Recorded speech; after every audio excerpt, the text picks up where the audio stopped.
John Edwards and Jim Powers, week 2 of Inside the High School Sports Caravan. And Jim, we had a busy week number 1. Yeah, absolutely. Saw a great Howell team really issue a statement in week 1 against Webster Grove. Score a little bit surprising. I thought it'd be a little bit of a closer matchup, but Howell's defense is legit, as we talked about in the preseason, and Webster's still trying to find their way a little bit, but a very impressive win by Francis Howell on Friday night.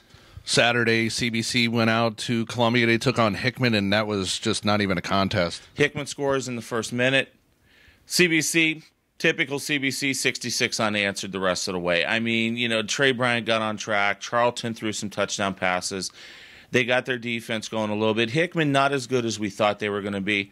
Challenge will be this week. Jeff City comes to town, and we saw what Jeff City did. You're going to see two teams that put up 66 and 65 points last week go against each other out in West County Friday night. So, and they're both ranked in the state poll, 1 and 6. So it's going to be interesting to see that matchup in those two teams, especially CBC. This is going to be their first true test of the season. They went on the road, took care of their business, made a statement, swayed 4 voters to vote for them for first place in the state media poll. But we'll see how this week shakes out with Jeff City coming to town.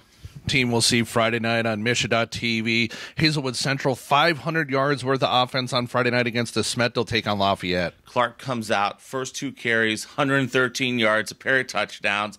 Like Van Venetta told me on Friday night, and I know you guys had a chance to talk to him yesterday, they had to work on some little mistakes, some special teams things, some offensive line stuff that they just, they had to blow a couple timeouts at certain situations. But I'm going to tell you, really impressed with what Hazelwood Central brought on Friday night against the Smeton.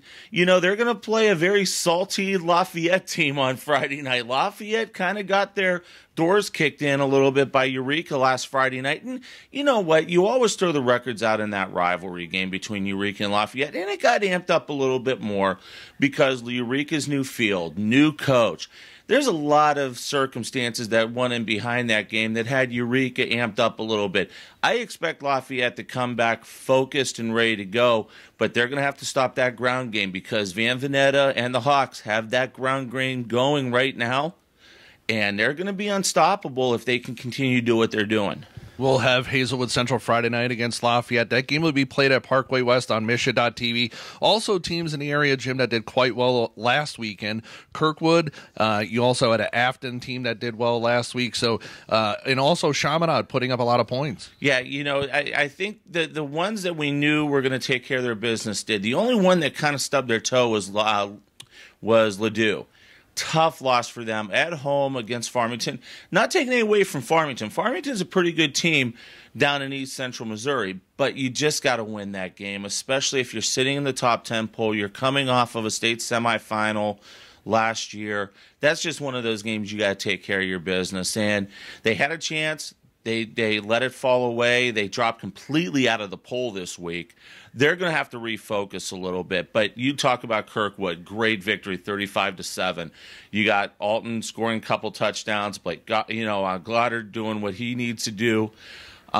Really impressed with what Kirkwood did. I think Chaminade is the X factor right now. They put up a lot of points, but once again, you got to see how they're going to shake out against some better competition, and not taking anything away, but you've got to start stepping up to the big boy level and playing some of these tougher teams. And when they get into the MCC, we'll kind of see where Chaminade is. But very impressive win for them. Zumwalt North gets a big win.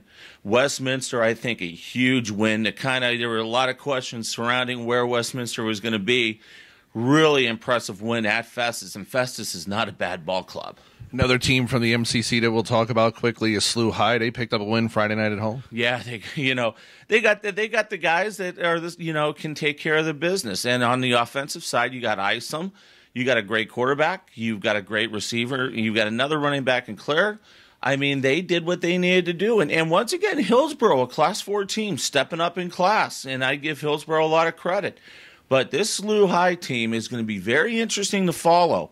If their offensive line can continue to get better and do what they need to do, watch out. They may be the dark horse in the MCC when you talk about CBC and Vianney and DeSmet. I mean, it's going to be a very interesting MCC this year if SLU High continues to improve the way they have been.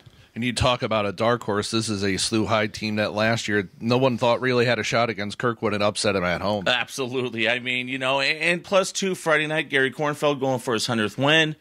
A lot of great things that are taking place with that program, and it's going to be real interesting to see. I'm excited to see, what the Junior Bills can put together. There's a lot of buzz, almost reminiscent of a bunch of years ago when they had Ronnie Wingo and those guys, to where they were really good and they were doing great things over on Oakland Avenue. This team is starting to mold itself very similar to those teams from the, mid-2000s.